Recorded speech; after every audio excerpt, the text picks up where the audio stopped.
नम्रता ने कांपते हाथों से दरवाजे की कुंडी लगाई और जल्दी से अलमारी के पीछे जाकर छुप गई। जमुना चाची की चीख सुनाई दे रही थी। नम्रता, कहाँ मर गई? अगर आज तू हाथ ना आई तो मैं तेरे चाचा से कहकर तुझे घर से निकलवा दूंगी। नम्रता की सांस उखड़ रही थी। सुबह से एक निवाला भी उसके पेट में नहीं गया था और अब शाम की पूजा के बाद व्रत खोलने का वक्त पास आ रहा था, लेकिन चाची ने उसे किचन में जाने की इजाजत नहीं दी थी। ना जाने आज फिर उसे क्या सजा दी जानी थी। चाची दरवाजा पीटने लगी। ये दरवाजा कैसे बंद हुआ? नम्रता, फौरन बाहर निकल, वरना मैं तुझे भाई से कहकर वो सबक सिखाऊंगी कि तेरा जीना मुश्किल हो जाएगा। उसके मन में एक दिन पहले का मंजर घूम गया, जब चाची ने गुस्से में आकर उसके खाने की प्लेट फर्श पर फेंक दी थी। ये घर तेरी माँ का नहीं है कि तू यहाँ आराम से बैठकर खाए पिए। काम किया कर, वरना रोटी के लायक भी नहीं रहेगी। चाचा घर पर होते हैं तो कुछ न बोलने की कोशिश करते हैं, मगर चाची की जुबान और आंखों की तेजी के आगे वो भी चुप हो जाते हैं। नम्रता आंखें बंद किए प्रार्थना करने लगी। मैं क्या करूं? कहाँ जाऊं? हे भगवान! इस पल दरवाजा जोरदार धमाके के साथ खुला और चाची अंदर दाखिल हुई। उनके हाथ में लोहे का चिमटा था, आंखों में दहशत नाच रही थी। यहाँ छुपी थी तू? आज देखती हूँ तू कैसे भागती है। नम्रता ने दीवार के साथ लगकर खुद को बचाने की कोशिश की, मगर चाची ने उसका बाजू जोर से खींचा। तू क्या समझती है, पूजा पाठ करने और व्रत रखने से तू देवी बन जाएगी? ये सब ढोंग है। जाकर बर्तन धो, और हाँ, व्रत खोलने के लिए कुछ भी मत मांगना, समझी? नम्रता ने पलकों पर आंसुओं का बोझ लेते हुए सिर झुकाया। वो जानती थी कि अब बोलने का कोई फायदा नहीं, मगर जब चाची ने उसे धक्का देकर किचन की तरफ धकेला तो उसका सब्र टूट गया। चाची, भगवान के लिए मैंने आज व्रत रखा है, कम से कम पानी ही दे दो। चाची की आंखों में खून उतर आया। पानी चाहिए तुझे? जा, बाहर निकल और आसमान की तरफ मुंह उठाकर मांग। देखती हूँ तेरा भगवान तुझे पानी कैसे देता है। ये कहकर उन्होंने नम्रता को घसीटकर स्टोर रूम में धकेल दिया और दरवाजा बंद कर दिया। वो जमीन पर गिर गई। अंधेरे में कुछ भी नहीं दिख रहा था। बाहर से मंदिर में होने वाली पूजा की आवाजें गूंज रही थीं। नम्रता रोने लगी। हे भगवान, मैंने सुना था कि तुम हर किसी की सुनते हो, मेरी भी सुन लो। तभी अचानक बाहर से चाची की चीख सुनाई दी। नम्रता के रोंगटे खड़े हो गए। आखिर ये क्या माजरा था? कोई बचाओ मुझे, कोई बचाओ। नम्रता की आंखों में खौफ था। चाची की आवाज में ऐसी दहशत थी जो उसने पहले कभी नहीं सुनी थी। वो जल्दी से दरवाजे के पास गई और कान लगाकर सुनने लगी। बाहर बर्तन गिरने की आवाजें आ रही थीं, जैसे कोई किसी से उलझ रहा हो। चाची की चीखें लगातार बढ़ती जा रही थीं। उसकी सांसें तेज हो गईं। वो दरवाजा पीटने लगी। चाची, दरवाजा खोलो, क्या हुआ? मगर चाची ने कोई जवाब नहीं दिया। वो लगातार चीख रही थी। फिर एकदम से सब खामोश हो गया। नम्रता को ऐसा लगा जैसे घर पर कोई भारी चीज गिर गई हो। वो सहमी हुई पीछे हट गई। अंधेरे कमरे में तन्हा, भूखी, प्यासी और डरी हुई उसकी आंखों में आंसू आ गए। हे भगवान, मेरी मदद करो, मुझे यहाँ से निकाल दो। कुछ देर बाद मनोज चाचा के कदमों की आवाज सुनाई दी। वो घबराए हुए अंदर दाखिल हुए। जमुना, क्या हुआ? जमुना की कमजोर सी आवाज आई। वो नम्रता, उसने मुझे मारने की कोशिश की। वो यहाँ थी, अचानक मेरे पीछे जाकर मुझ पर वार किया। मैं किसी तरह बची हूँ। नम्रता को तो यकीन नहीं आया कि चाची उस पर इल्जाम लगा रही है। वो तो खुद यहाँ बंद थी। चाचा की आवाज लड़खड़ा रही थी। क्या? नम्रता ने? जमुना ने तुरंत कहा। हाँ, मैंने उसे स्टोर रूम में बंद किया था, मगर जैसे ही मैं पलटी वो मेरे पीछे थी। उसने मुझे धक्का दिया और मैं गिरते गिरते बची। नम्रता की आंखों में आंसू आ गए। चाची झूठ बोल रही है, मगर चाचा यकीन कर चुके थे। चाचा गुस्से में लाल होकर आग बबूला हो गए। हाथ में लकड़ी का डंडा लिए खड़े थे। कहाँ गई नम्रता? बदतमीज लड़की, तूने मेरी इज्जत पर हाथ उठाने की हिम्मत कैसे की? चाची दहाड़ी। नम्रता रोते हुए बोली, चाचा, मैं बेगुनाह हूँ, मैं तो अंदर बंद थी। मगर चाचा सुनने को तैयार नहीं थे। उन्होंने नम्रता का हाथ पकड़ा और घसीटते हुए दरवाजे तक ले आए। निकल जा मेरे घर से। आज के बाद इस दहलीज पर कदम भी मत रखना, वरना जान से मार दूंगा। नम्रता की दुनिया अंधकार में डूब गई। चाचा, मेरी बात सुनिए, मैंने कुछ नहीं किया। जमुना चाची दरवाजे पर खड़ी तंज से मुस्कुरा रही थी। जाकर अपने भगवान से भीख मांग। नम्रता के कदम बेजान हो चुके थे। उसे समझ नहीं आ रहा था कि वो कहाँ जाए। रात के अंधेरे में बिना मकसद सड़कों पर घूम रही थी। आंखों में आंसू, पैरों में थकान और दिल में बेयकीनी का तूफान। ये महीना सावन का था, लेकिन उसके लिए सिर्फ भूख और प्यास का नाम बन चुका था। वो कभी भूखी प्यासी बेसहारा सी किसी के दरवाजे के करीब जाकर रुकती, मगर हिम्मत न होती कि किसी से मदद मांगे। हर बार जब होठों पर आवाज आती तो उसे चाची का जहरीला अंदाज याद आ जाता। जाकर अपने भगवान से भीख मांग। हे भगवान, तुम सबकी सुनते हो, मेरी क्यों नहीं सुन रहे? वो दिल में सवाल करती, मगर जवाब में खामोशी के सिवा कुछ भी नहीं मिलता। चलते चलते वो एक छोटे से बाजार में पहुंच गई, जहां काफी चहल पहल थी। उसके कदम खुद ब खुद एक ठेले के पास जाकर रुक गए, जहां एक अधेड़ उम्र का आदमी तरह तरह के शरबत बेच रहा था। नम्रता के गाले में कांटे चुभ रहे थे। पानी की प्यास उसके शरीर को और कमजोर कर रही थी। वो कुछ देर खड़ी रही, फिर हिम्मत करके धीरे से बोली, बाबा, क्या आप मुझे एक गिलास पानी दे सकते हैं? ठेले वाले ने नजर उठाकर उसे देखा। नम्रता का चेहरा पीला पड़ चुका था, होंठ सफेद हो गए थे और आंखों में तकलीफ की गहरी छाया थी। वो इंसान मुस्कुराकर बोला, बेटी, पानी क्यों, ये शरबत पियो। बड़ी उम्मीद के साथ नम्रता ने कांपते हाथों से गिलास थामा। खुशबूदार शरबत की ठंडी बूंदें उसके होंठों से टकराईं और जैसे ही उसने पहला घूंट पिया, एक अनजानी बेहोशी उस पर छा गई। उसका सिर चकराया, नजर धुंधली हुई और वो खुद पर काबू खो बैठी। बाबा, ये मुश्किल से नम्रता के होठों से कुछ शब्द निकले, मगर अगले ही पल सब ढेर हो गया। ठेले वाले ने जल्दी से देखा, फिर दौड़कर नम्रता को सहारा दिया। चलो, काम हो गया। वो ठेले वाला अपने आसपास की नजरों से बचते हुए उसे जल्दी से अपने ठेले के पीछे ले गया। जल्दी करो, इसको बोरी में डालो, उसने किसी से कहा। एक औरत, जो शायद उसकी पत्नी थी, फौरन आगे बढ़ी और नम्रता के बेहोश शरीर को देखकर बोली, बड़ी खूबसूरत है, अच्छा माल है। पहले वाला हंसने लगा। हाँ, और ऐसे माल की अच्छी कीमत मिलेगी। जल्दी करो, इसे बोरी में डालकर ले चलते हैं। नम्रता नहीं जानती थी कि उसके साथ क्या हो रहा है, और ना ये कि उसकी किस्मत उसे कहाँ ले जा रही है। रात के अंधेरे में दो जालिम हाथ उसे उठाकर पता नहीं कहाँ ले जा रहे थे। उसकी बेहोशी धीरे धीरे कम हो रही थी। उसके सिर में बहुत दर्द था और आंखें खोलने की कोशिश में जैसे ही रोशनी की तेज चमक ने उसे चौंकाया, उसका पूरा शरीर बोझिल हो गया, जैसे वो किसी भारी चीज में लिपटी हो। वो अपने दिमाग पर जोर दे रही थी, लेकिन सब कुछ धुंधला था। जाग गई, एक गहरी मर्दाना आवाज ने उसके कानों में जहर घोल दिया।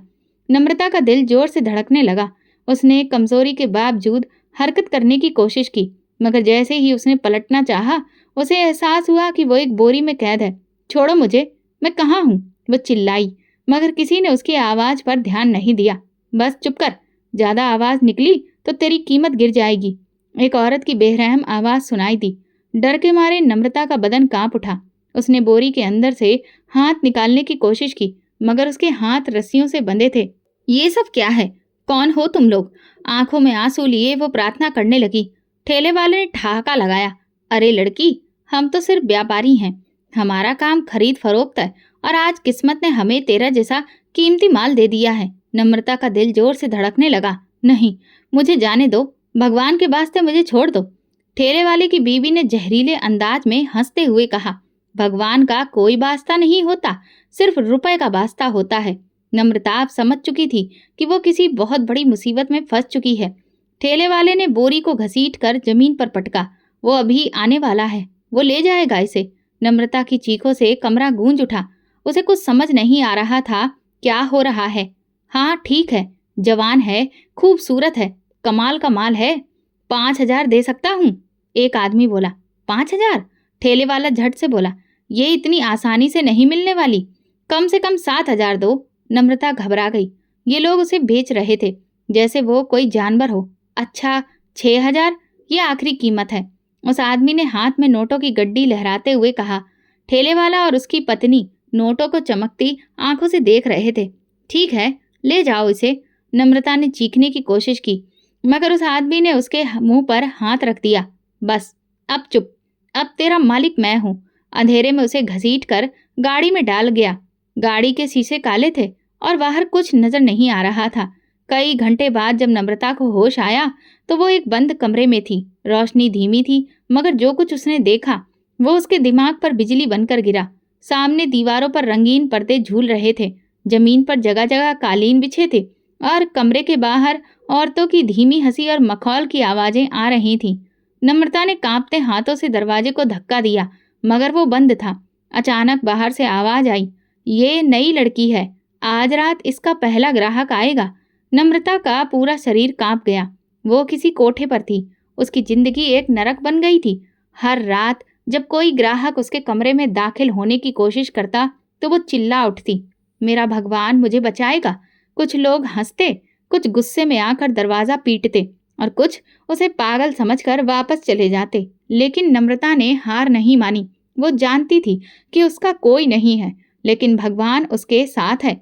लड़की बहुत जिद्दी है, कमला ने गुस्से से कहा। इतने दिन हो गए मगर अभी तक ये अपनी किस्मत को कबूल नहीं कर पाई।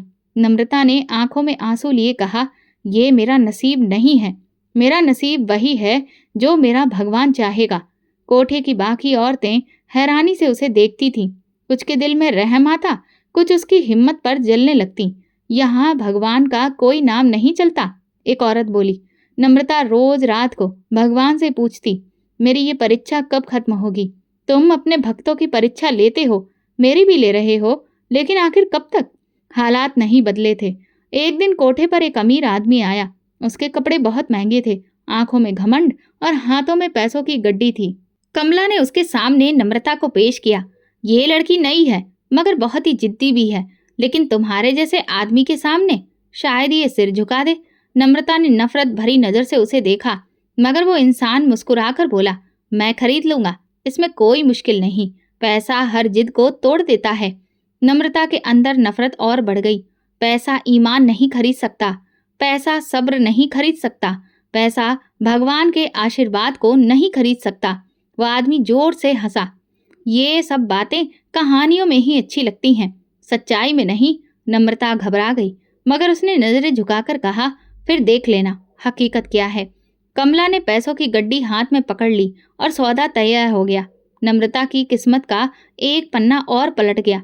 अब उसे फिर किसी नई मंजिल की ओर ले जाया जा रहा था। नम्रता ने प्रार्थना की, हे भगवान, मुझे एक और मौका दो, मुझे इस कैद से निकाल दो। गाड़ी के अंदर वो अमीर आदमी आराम से बैठा था। उसके चेहरे पर एक हल्की मुस्कुराहट थी, जैसे कोई कीमती चीज खरीद कर ले जा रहा हो। अब तो किस्मत से भी नहीं बच सकती, जितना चाहे चिल्ला लो, वो तंज भरे अंदाज में बोला। नम्रता ने गहरी सांस ली। मुझे यहाँ से निकलना होगा, अगर आज नहीं भागी तो कभी नहीं बच सकूंगी। वो जल्दी से बोली, मुझे बाथरूम जाना है, प्लीज गाड़ी रोक दो। वो हैरान हो गया, अभी यहाँ तो कुछ भी नहीं है। उसने कहा, मुझे बर्दाश्त नहीं हो रहा। नम्रता ने जोर दिया। वो शख्स कुछ लम्हे उसे गौर से देखता रहा, फिर बेजारी से बोला, गाड़ी सुनसान जगह पर रोक दो, जल्दी करो, ज्यादा वक्त मत लगाना। नम्रता ने दरवाजा खोला। जैसे ही वो बाहर निकली, उसने चमचमाते कार के पहियों पर नजर डाली, फिर आसपास फैले जंगल को देखा। यही मौका था। वो धीरे धीरे झाड़ियों की तरफ बढ़ी और जैसे ही वो शख्स लापरवाही से फोन निकाल कर व्यस्त हुआ, नम्रता ने मौका देखकर दौड़ लगा दी। अंधेरे जंगल में वो पागलों की तरह भाग रही थी। कांटे उसके पैरों में चुभ रहे थे, टहनियां उसके चेहरे पर निशान डाल रही थीं, मगर उसने अपनी तकलीफ का एहसास नहीं किया।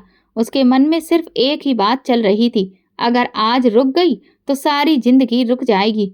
पीछे से उस शख्स की आवाज आई, रुक जा, मैं तुझे जिंदा नहीं छोड़ूंगा। नम्रता और तेज भागी, सांस फूलने लगी, लेकिन वो रुकी नहीं। वो पत्थरों पर गिरी, कांटों में उलझी, मगर फिर भी दौड़ती रही।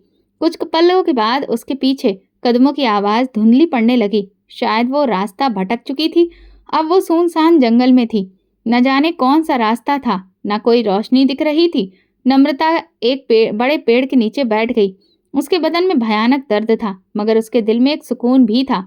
हे भगवान, तूने मुझे उन जालिमों से बचा लिया, मगर अब मैं कहाँ जाऊं? आसमान पर चमकता चांद उसके आंसुओं को और ठंडा कर रहा था। अचानक कहीं दूर से किसी के कदमों की आवाज सुनाई दी। नम्रता बुरी तरह घबरा गई। क्या वो सब दोबारा से मुझे लेने आ गए? हे भगवान, अब कौन है? पेड़ों के बीच से एक हल्की सी रोशनी दिखाई दी। पहले तो नम्रता को लगा कि ये सपना है, लेकिन रोशनी करीब आती गई। सामने एक औरत खड़ी थी जो सफेद कपड़ों में लिपटी थी। उसके चेहरे पर अजीब सी चमक थी, आंखों में नमी और सुकून था। नम्रता का दिल जोर से धड़कने लगा। ये औरत कौन है? क्या वो मेरी मदद के लिए आई है, या ये भी कोई धोखा है? औरत मुस्कुराते हुए बोली, बेटी, तुम यहाँ अकेली क्यों हो? इतनी बेचैन क्यों हो? नम्रता ने अपने आंसू पोंछे और घबराई आवाज में कहा, मैं भाग रही हूँ किसी के जुल्म से, अपने नसीब के अंधेरे से।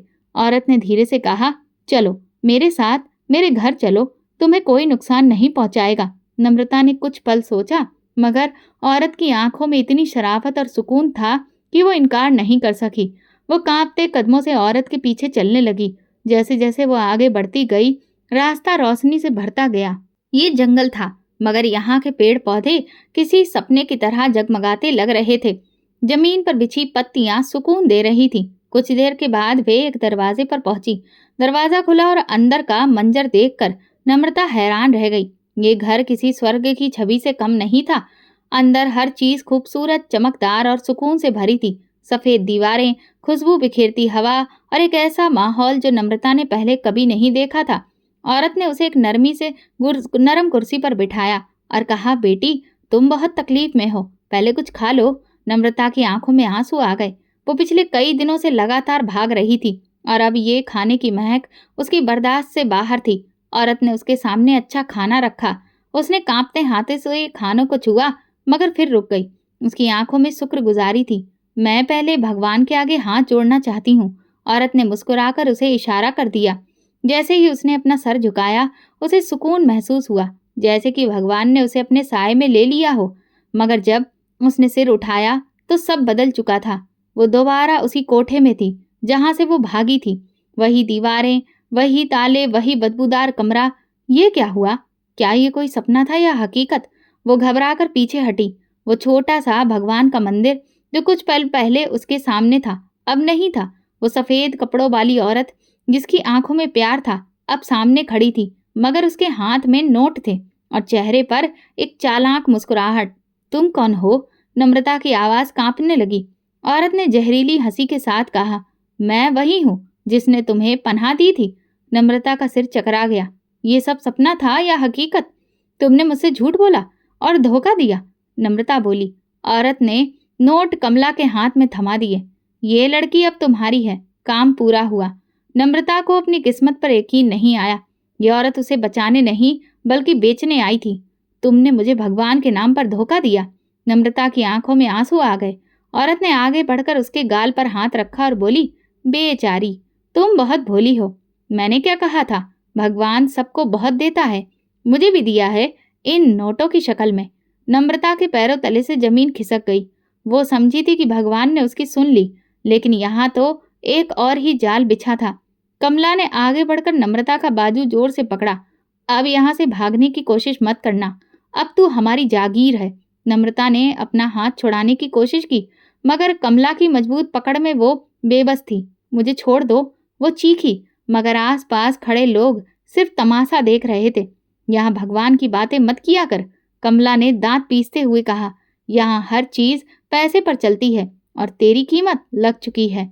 नम्रता ने ठान लिया, नहीं, मैं यहाँ नहीं रहूंगी। तुम देख लेना, एक दिन मेरा भगवान मेरी मदद जरूर करेगा, जैसे उसने तुझे मेरे जरिए निकाला था। नम्रता ये कहकर दुखी हो गई। क्या सच में कोई उसकी मदद को नहीं आएगा? क्या भगवान ने उसे छोड़ दिया है? वो लगातार रोए जा रही थी, मगर फिर भी उसके दिल में एक छोटी सी उम्मीद थी। यहाँ से निकलने का कोई न कोई रास्ता जरूर होगा। भगवान की परीक्षा लंबी हो सकती है, लेकिन वो अपने भक्तों को कभी नहीं छोड़ता। हर दिन एक नई मुसीबत, एक नया ख्वाब। हर बार जब कोई दरवाजे पर आता, उसका दिल दहल जाता। वो कमला की कैद में थी, बाहर जाने का कोई रास्ता नहीं था। बस अब मैं और नहीं सह सकती। एक रात जब सब नींद में थे, नम्रता ने चुपचाप चादर ओढ़ी और कमरे की खिड़की से झांका। नीचे गहरा अंधेरा था, मगर यह अंधेरा उसकी जिंदगी की मुश्किलों से कम खौफनाक था।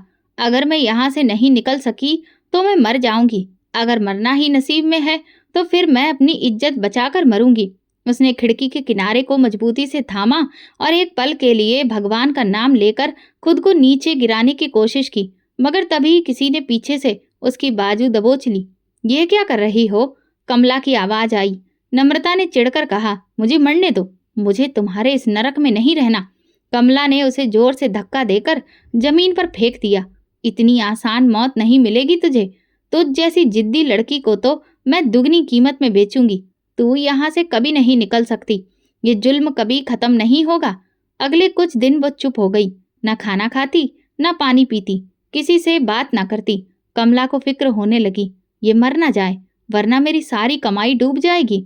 मगर नम्रता ने एक और रास्ता चुन लिया। एक रात उसने अपने कमरे में मौजूद कांच की बोतल को जमीन पर जोर से मारा और उसके टुकड़े उठा लिए। अगर मेरा शरीर भी मेरे लिए कैद बन गया है तो मैं इसे खुद खत्म कर दूंगी।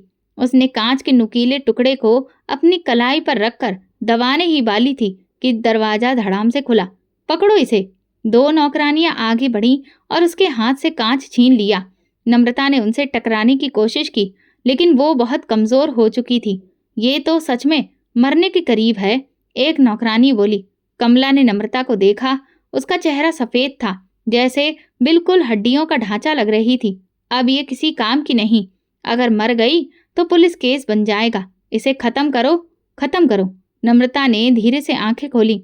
ये लोग मुझे मारने वाले हैं। नहीं, इसे मारने की जरूरत नहीं, बस समझो कि ये मर चुकी है। कमला ने धीरे से कहा, इसे बोरी में डालो और कचरे के ढेर पर फेंक आओ। नम्रता में विरोध करने की ताकत नहीं थी। दिल से लगा कि अब ये वाकई उसकी जिंदगी का अंत है। वो बेहोशी की हालत में थी जब उन्होंने उसे बोरी में डालकर बंद किया और रात के अंधेरे में कचरे के ढेर पर फेंक दिया। कचरे के ढेर पर पड़ी बोरी में जिंदगी की कोई उम्मीद बाकी नहीं थी। अंधेरे में कुछ आवारा कुत्ते खाने की तलाश में इधर उधर भटक रहे थे और बार बार बोरी के पास आकर सूंघ रहे थे। सुबह की हल्की रोशनी फैल रही थी जब एक उम्र दराज जोड़ा जो वहां रोज कचरा बीनने आता था गली में पहुंचा। मर्द ने बोरी की तरफ इशारा किया, यहाँ कुछ बड़ा सा सामान पड़ा है, देखो तो सही। उन्होंने बोरी को ध्यान से देखा। अंदर कुछ हरकत होती सी लगी। उसने घबराकर जल्दी से बोरी की रस्सी खोली और जैसे ही अंदर देखा, चीख निकल गई। ये कोई लड़की है। बूढ़ा आदमी तुरंत आगे बढ़ा और बोरी खोल दी। अंदर एक सफेद पड़े चेहरे वाली, बेहोश और सूखे होठों वाली लड़की पड़ी थी। ये जिंदा है? औरत ने घबराकर पूछा। मर्द ने कांपते हाथों से नम्रता की नब्ज की जांच की। कमजोरी बहुत है, लेकिन सांसें चल रही हैं। इसे तुरंत घर ले जाना होगा। औरत ने जल्दी से नम्रता को सहारा दिया और दोनों पति पत्नी मिलकर उसे अपनी छोटी सी झोपड़ी में ले गए। नम्रता को होश आया तो उसने खुद को एक नरम बिस्तर पर पाया। उसके आसपास एक सादा मगर साफ सुथरा कमरा था। दीवारों पर लगी तस्वीरों से अंदाजा हो रहा था कि ये किसी मुस्लिम का घर था। नम्रता की आंखों में डर था। ये कहाँ हूं मैं? बेटी, घबराओ मत, एक नरम आवाज उसके कानों में पड़ी। एक बूढ़ी औरत जिसकी आंखों में माँ के जैसी मोहब्बत थी, उसके पास बैठी थी। मैं कौन हूँ? नम्रता ने कमजोरी से पूछा। औरत और मर्द ने हैरानी से एक दूसरे को देखा। तुम्हें कुछ याद नहीं? मर्द ने नरमी से पूछा। उसका दिल और दिमाग बिल्कुल खाली था। उसे सिर्फ इतना याद था कि उस पर बहुत जुल्म हुआ था। मगर कौन था वो जालिम? वो कहाँ से आई थी? कुछ भी याद नहीं आ रहा था। औरत ने नम्रता का हाथ थामकर प्यार से कहा, कोई बात नहीं बेटी, अब तुम हमारे साथ हो, हम तुम्हें अकेला नहीं छोड़ेंगे। आप लोग कौन हैं? नम्रता ने रुआसी आवाज में पूछा। बूढ़ा मुस्कुराया। हम बरसों से बे औलाद हैं। शायद खुदा ने हमें तुम्हारे जरिए औलाद दे दी। अगर तुम चाहो तो हमारे साथ रह सकती हो। नम्रता की आंखों में आंसू आ गए। शायद वाकई भगवान ने मुझे एक नई जिंदगी दी है। वो चुपचाप उन दोनों के साथ रहने लगी, मगर उसका दिल एक अजीब बेचैनी में था, जैसे कोई चीज खो चुकी हो, कोई याद जो आना चाहती हो मगर धुंध में छुपी हो। हर सुबह जब सूरज निकलते देखती तो उसका दिल किसी अनजाने खौफ से कांप उठता, जैसे कोई पुरानी याद उसकी आत्मा को झंझोड़ रही हो। मगर वो याद क्या थी? वो कौन थी? ये सवाल अब उसके दिल में जन्मने लगे थे। अब वो एक नई जिंदगी में कदम रख चुकी थी। एक छोटे से घर में वो सुकून की सांस लेने लगी थी। उसे एक बेटी की तरह रखा जा रहा था, प्यार दिया जा रहा था और वो भी उन्हें माँ बाप का दर्जा देने लगी थी। मगर कहीं न कहीं उसके दिल में एक जख्म था जो वक्त के साथ भरने की बजाय और गहरा होता जा रहा था। सुबह जब वो खिड़की के पास बैठकर चाय पीती तो लगता जैसे कोई पुरानी याद दस्तक दे रही है। मगर वो वक्त क्या था? कौन थे वे लोग जिनके अक्स उसके जहन में धुंधले से उभरते फिर गायब हो जाते? नम्रता की जिंदगी अब ठीक थी, मगर एक चीज उसे बेचैन कर देती। जब भी वो मंदिर की घंटियां सुनती तो एक अनोखा एहसास होता, जैसे वो बहुत कुछ कीमती खो चुकी हो, जैसे वो किसी ऐसी चीज में डूबी हो जो कभी उसकी जिंदगी का हिस्सा थी। एक दिन वो घर में अकेली बैठी थी जब पास के ही मंदिर से आरती की आवाज गूंजी और हर हर महादेव सुनाई दिया। उसका दिल जोर से धड़क उठा और अपने आप ही उसके दोनों हाथ हवा में उठ गए और मुंह से हर हर महादेव निकला। फिर वो एकदम रुक गई। मैं ये क्या कर रही हूँ? उसने हैरानी से अपने हाथों को देखा, फिर जल्दी से नीचे कर लिया, मगर उसके अंदर एक हलचल मच गई थी। उस शाम जब वो आईने में अपने बाल ठीक कर रही थी, उसकी नज़र अपनी कलाई पर पड़ी, जहाँ एक हल्का सा निशान था। वो निशान जो शायद किसी वक्त की किसी कैद की निशानी थी। ये निशान कहाँ से आया? क्या मेरे साथ कभी कुछ हुआ था? नम्रता ने आंखें बंद करके सोचने की कोशिश की, मगर मन में सिर्फ धुंधलापन था। बेचैनी बढ़ने लगी। जब भी वो सोने के लिए लेटती तो सपने में उसे पुराना घर नजर आता। कभी कोई औरत जिसका चेहरा धुंधला था जो उसे झिंझोड़ रही होती, कभी वो खुद को किसी बंद कमरे में कैद पाती, कभी किसी के कदमों की तेज आवाज सुनती जो उसकी तरफ बढ़ रहे होते। वो उन सपनों से हड़बड़ाकर उठ जाती, मगर कोई भी सिरा हाथ नहीं आता। ये सब सपने क्यों आ रहे हैं? क्या ये मेरे अतीत की कोई यादें हैं? लेकिन मेरा अतीत है क्या? एक दिन उसने अपनी अम्मा से पूछा, अम्मा, अगर कोई अपनी जिंदगी का एक हिस्सा भूल जाए तो क्या वो वापस आ सकता है? औरत ने नरमी से मुस्कुराते हुए कहा, वक्त के साथ सब याद आ जाता है बेटी। कभी कभार दिल की कोई चीज हमें हमारे असली रास्ते की तरफ ले जाती है। नम्रता ने आसमान की तरफ देखा। क्या मेरा असली रास्ता कुछ और था? क्या मैं किसी और की बेटी थी, या फिर ये सब मेरा वहम था? लेकिन उसे पता नहीं था कि हकीकत बहुत जल्द उसके सामने आने वाली थी। एक दिन वो बाजार में सामान लेने गई। वो सब्जी वाले के ठेले से टमाटर चुन रही थी, जब अचानक उसे एहसास हुआ कि कोई उसे लगातार देख रहा है। नम्रता ने अचानक सिर उठाकर देखा। सामने एक नौजवान खड़ा था, गंभीर सा मगर उलझा हुआ। उसकी आंखें जैसे किसी तलाश में थी। नम्रता ने उसे देखा और दिल में एक अजीब हलचल जागी। ये कौन है? मैंने इसे पहले भी कहीं देखा है, मगर कहाँ? लड़का कुछ पल तक उसे देखता रहा, फिर जैसे अपनी हिम्मत जुटाकर उसके पास आया। नम्रता का दिल जोर से धड़का। ये मुझे मेरे नाम से क्यों बुला रहा है? क्या तुम नम्रता हो? लड़के की आवाज में बेचैनी थी। नम्रता ने हैरानी से कहा, माफ कीजिए, मगर मैं आपको नहीं जानती। लड़के के चेहरे पर हैरानी और खुशी का मिला जुला भाव था। मैं आदित्य हूँ। क्या तुम्हें कुछ याद नहीं? मैं तुम्हारे चाचा के मोहल्ले में रहता था। तुम मुझे नहीं पहचान रही? नम्रता का दिमाग जैसे रुक सा गया। चाचा? कौन चाचा? मेरा तो कोई चाचा नहीं। वो पीछे हटने लगी, मगर जैसे ही उसने कदम पीछे रखा, उसके मन में एक धुंधला मंजर उभरा। एक पुराना घर, आंगन और वही लड़का जो छत पर खड़ा कभी दूर से उसे देखा करता था, कभी चाचा की डांट से डर के मारे चुपके से मुस्कुराता। नम्रता ने अपनी कनपटियां दबा ली। ये क्या हो रहा है मुझे? क्यों चक्कर आ रहे हैं? आदित्य ने परेशानी से सहारा देने की कोशिश की। नम्रता, तुम्हें क्या हुआ? नम्रता ने घबराकर अपने हाथ झटक दिए। मैं आपको नहीं जानती, मुझे मत रोको। वो तेजी से बाजार से निकल गई, लेकिन आदित्य पीछे आया। नम्रता, रुक जाओ, मैं तुम्हें सब बता सकता हूँ। नम्रता ने कानों पर हाथ रख लिए। ये कौन है? क्या कह रहा है ये? मैं कौन हूँ? बाजार के शोर में उसकी आवाजें तेज हो रही थीं। तभी फिर से मंदिर की घंटी सुनाई दी। अचानक उसके मन में एक और तस्वीर उभरी और उसके कदम रुक गए। स्टोर रूम में बंद प्यासी बैठी, मंदिर की घंटी की आवाजें सुनी, और फिर चाची की चीख, चाचा का गुस्सा, उसे घर से निकालना। नम्रता का दिल जोर से धड़का। वो कांपते हाथों से अपना चेहरा छूने लगी, जैसे किसी हकीकत को पहचानने की कोशिश कर रही हो। आदित्य ने नम्रता से कहा, तुम वाकई सब कुछ भूल गई हो नम्रता? उसने उसकी आंखों में देखा। वहां एक पुरानी मोहब्बत की झलक थी, वो एक बेचैनी की उम्मीद। शायद वो सब कुछ याद कर ले, मगर इस पल नम्रता के लिए सब बिखर गया। वो भागते हुए घर चली गई, मगर अब उसका दिल बेचैन था।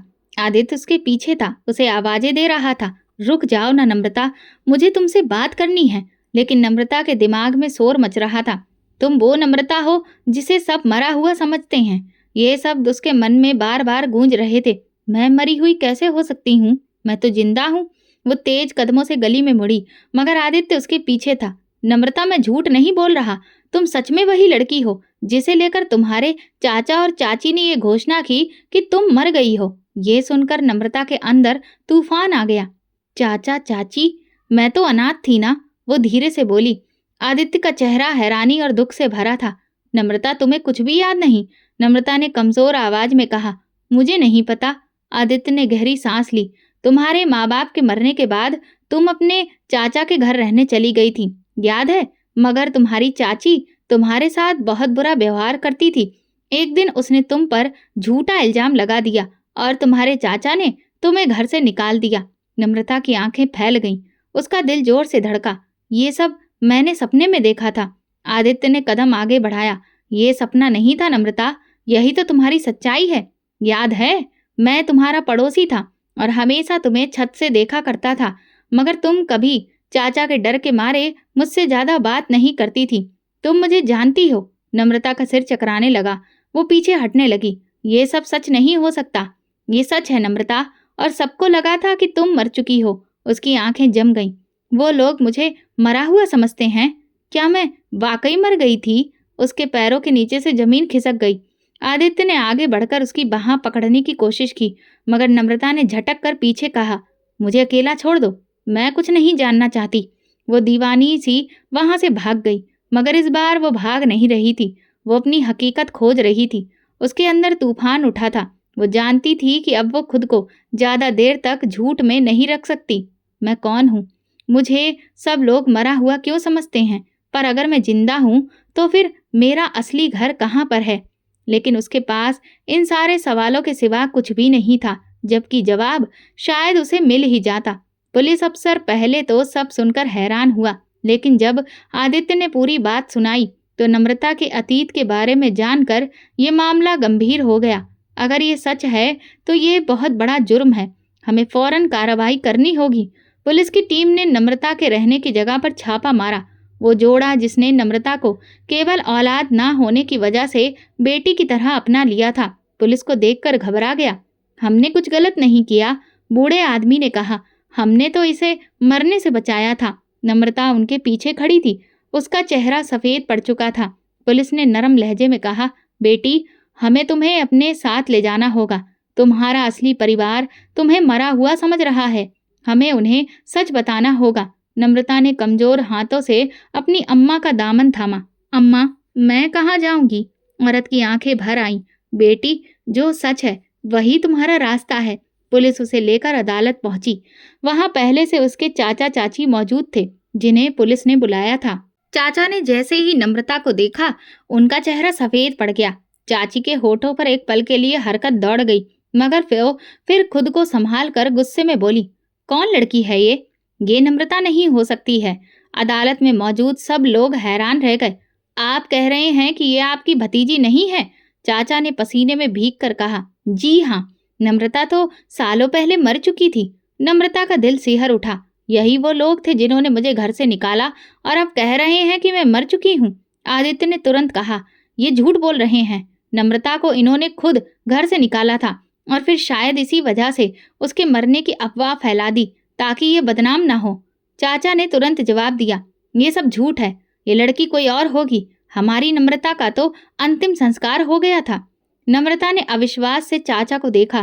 पुलिस अफसर ने अदालत में मौजूद फाइलें खोली। ये मामला बहुत गंभीर है। नम्रता के मरने की कोई सरकारी रिपोर्ट दर्ज नहीं थी और ये भी साबित हो चुका है कि वो इनके घर में रह रही थी। नम्रता के हाथ ठंडे पड़ गए।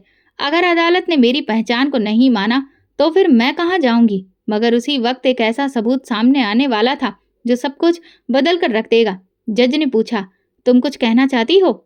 उसने कांपते हाथों से मुट्ठी बंद की। आज उसके पास मौका था कि वो अपने हक में बोले, अपने साथ हुए जुल्म को दुनिया के सामने लाए। उसने गहरी सांस ली और हिम्मत जुटाकर बोली, मेरा नाम नम्रता है। मैं मरी नहीं हूँ, मैं जिंदा हूँ और आज सच बताने के लिए यहाँ खड़ी हूँ। चाचा चाची के चेहरे पर एक पल के लिए बेचैनी की लहर दौड़ गई, लेकिन चाची संभलते हुए बोली, ये सब झूठ है। तुम कोई और हो। तुम हमारी नम्रता नहीं हो। नम्रता ने चाची की तरफ देखा। उनकी आंखों में कोई ना तो शर्मिंदगी थी ना पछतावा, बस अपनी गलती को छुपाने की बेरहम कोशिश। आप झूठ बोल रहे हैं चाचा। नम्रता की आवाज मजबूत थी। आपने मुझ पर हमेशा जुल्म किया, मुझे हर वक्त सताया। मेरे माँ बाप के मरने के बाद माँ की तरह संभालने की बजाय आप लोगों ने मुझे नौकरानी बना दिया, खाने के लिए तरसाया और बेकसूर होकर भी खूब मारा पीटा। अदालत में लोग कानाफूसी करने लगे। चाची का चेहरा लाल हो गया था। नम्रता ने कहा, फिर एक दिन आपने मुझ पर इल्जाम लगाया और बिना कुछ जाने मुझे घर से निकाल दिया।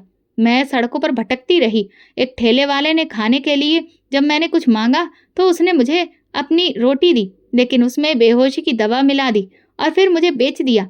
चाचा ने हैरानी से आंखें फैलाई, जैसे पहली बार उन्हें एहसास हो रहा हो कि उन्होंने क्या किया था। मैं कोठे पर बेची गई, वहां जुल्म सहती रही, वहां से निकलने की कोशिश की, लेकिन फिर मुझे धोखा मिला। जब मैंने अपनी जिंदगी खत्म करने की कोशिश की तो मुझे कचरे में फेंक दिया गया। नम्रता की आंखों में आंसू थे, लेकिन उसकी आवाज मजबूत थी। चाची ने तुरंत कहा, ये सब झूठ है, हमने इसे घर से नहीं निकाला, हमें तो लगा था कि ये मर गई थी। पुलिस अफसर ने जज की तरफ फाइल बढ़ाई। सर, हमारे पास गवाह मौजूद है कि नम्रता को उनके घर में आखिरी बार देखा गया था। ये बात भी साबित हो चुकी है कि उनके घर से निकलने के बाद वो कोठे पर पहुंच गई, जहां से उसे एक मुस्लिम जोड़े ने मुर्दा समझकर बचाया। ये सब इत्तेफाक नहीं हो सकता। चाचा के माथे पर पसीना आ गया। वो बेचैनी से चाची की तरफ देखने लगे, जैसे उन्हें एहसास हो गया हो कि उन्होंने कितनी बड़ी गलती कर दी। नम्रता ने उनकी तरफ देखा। चाचा, आपने एक बार भी सच्चाई जानने की कोशिश नहीं की। आपने सिर्फ चाची की बात सुनी और मुझे घर से निकाल दिया। चाचा की आंखों में आंसू आ गए। उन्होंने सर झुका लिया, जैसे कि उन्हें अब अपनी गलती का एहसास हो चुका था। मगर अब तो बहुत देर हो चुकी थी। जज ने कहा, यह केस पूरी तहकीकात के लिए खोला जाएगा, लेकिन जो सबूत हमारे सामने हैं वो साफ दिखाते हैं कि नम्रता सच कह रही है। नम्रता अब सुकून में थी। आज उसने अपनी सच्चाई दुनिया के सामने रख दी थी और अब इंसाफ का पहला कदम उठ चुका था। अदालत के फैसले के बाद नम्रता को कानूनी तौर पर उसका असली नाम और पहचान वापस मिल गई। वर्षों बाद उसका वजूद एक बार फिर से सबके सामने था। वो लड़की जिसे सबने मरा हुआ मान लिया था, आज जिंदा साबित हो चुकी थी। अब उसे एक नई जिंदगी मिली थी, लेकिन उसके दिल में एक अजीब सी बेचैनी थी। क्या सच में ये सब खत्म हो चुका है? क्या मेरी मुश्किलें अब भी बाकी हैं? कुछ दिन के बाद आदित्य की माँ अपने बेटे के साथ नम्रता के घर आईं। वो एक नेक औरत थी। नम्रता की जिंदगी की मुश्किलों को जानने के बाद उन्होंने फैसला किया कि वो उसे अपनी बहू बनाएंगी। बेटी, तुम्हारी जिंदगी ने बहुत बुरा वक्त देखा है। अब हम चाहते हैं कि तुम्हें सुकून मिले। अगर तुम तैयार हो तो हम तुम्हें अपनी बहू बनाकर ले जाना चाहते हैं। आदित्य ने हमेशा तुम्हारी इज्जत की है, वो तुम्हें खुश रखेगा। नम्रता ने हैरानी से उन्हें देखा, फिर खामोशी से नजरें झुका ली। ये वही आदित्य था जो बचपन में उसके मोहल्ले में रहता था, हमेशा उसका हाल चाल पूछता था, जो उसे बचाने के लिए पुलिस तक गया और जिसने उसके लिए सच की लड़ाई लड़ी। नम्रता ने धीरे से सर झुका लिया। क्या वाकई में मैं खुशकिस्मत हो सकती हूँ, या ये भी कोई नया इम्तिहान होगा? उसके दिल में अब भी एक डर बैठा था। नम्रता रात को देर तक जागती रही। वो खिड़की के पास बैठी आसमान को देख रही थी। भगवान, क्या ये सच है? क्या मैं अब अपनी मुश्किलों से निकल आई हूँ? क्या मैं आम जिंदगी गुजार सकूंगी? क्या मैं भरोसा कर सकती हूँ कि ये सब एक नया धोखा नहीं होगा? क्या मैं वाकई में खुश रह सकती हूँ? अतीत की तीखी यादें उसके मन में हलचल पैदा कर रही थी। चाचा का जुल्म, कोठे की बंद दीवारें, वो जालिम दलाल और वो दिन जब उसे कचरे के ढेर में फेंका गया था। उसे याद आया कि कैसे उसने हर मुश्किल वक्त में भगवान को पुकारा और भगवान ने कभी उसे अकेला नहीं छोड़ा। उसने भगवान से कहा, अगर ये खुशी मेरी किस्मत में है तो मैं इसे अपनाऊंगी, मगर अगर ये भी कोई नया इम्तिहान है तो उसका सामना भी मैं हिम्मत से करूंगी। उसकी आंखों में आंसू आ गए, मगर इस बार वो आंसू बेबसी के नहीं बल्कि भगवान पर भरोसे के थे। सुबह होते ही उसने जवाब देने का फैसला किया और उसका जवाब था कि वो अपने पीछे के अतीत को छोड़कर भविष्य की ओर बढ़ना चाहती है। शादी का दिन करीब आ रहा था, मगर नम्रता का दिल अभी तक किसी बेचैनी की तरफ देख रहा था और वो दिल से भगवान को पुकार रही थी। फिर शादी का दिन आया। वो तैयार होकर किसी परी की तरह लग रही थी। पंडित ने सारी रस्में शुरू की और जैसे जैसे एक एक रस्म हो रही थी, ऐसा लग रहा था जैसे बरसों का बोझ हल्का हो गया हो। आदित्य ने मुस्कुराते हुए उसकी तरफ देखा, जैसे कि वो कह रहा हो, मैंने कहा था ना, सब ठीक हो जाएगा। कन्यादान के लिए नम्रता ने उन्हें अपने माँ बाप को बुलाया, जिन्होंने उसे कचरे के ढेर से उठाकर एक नई जिंदगी दी थी, क्योंकि उसके लिए तो वही उसके असली अपने थे। उन्होंने भी खुशी खुशी अपनी बेटी को एक नई जिंदगी का सफर शुरू करने का आशीर्वाद दिया और उसे विदा कर दिया। शादी के बाद अब नम्रता में एक नया बदलाव और एक नई हिम्मत थी। अब वो बिल्कुल बदल चुकी थी। उसने अपनी कहानी को कभी भी किसी से छुपाने की कोशिश नहीं की, बल्कि अपनी कहानी को लोगों के सामने बयां करके उन्हें हिम्मत देने की कोशिश की कि जब उसने हार नहीं मानी तो फिर किसी को भी हार नहीं माननी चाहिए। और उसने भगवान का शुक्रिया अदा किया जिन्होंने हर पल उसका साथ दिया। ये कहानी सिर्फ नम्रता की नहीं थी, यह हर उस लड़की की कहानी थी जो मुश्किलों के अंधेरों में भी उम्मीद के दिए जलाने की हिम्मत रखती है। दोस्तों, अगर आपको हमारी कहानी पसंद आई हो तो फिर कमेंट करके ज़रूर बताइएगा। वीडियो को लाइक करें और ज़्यादा से ज़्यादा शेयर करें। अगर आप चैनल पर नए हैं तो सब्सक्राइब जरूर करें और हाँ, नोटिफिकेशन बेल को दबाएं ताकि अगली अपडेट सबसे पहले आपको मिले। धन्यवाद।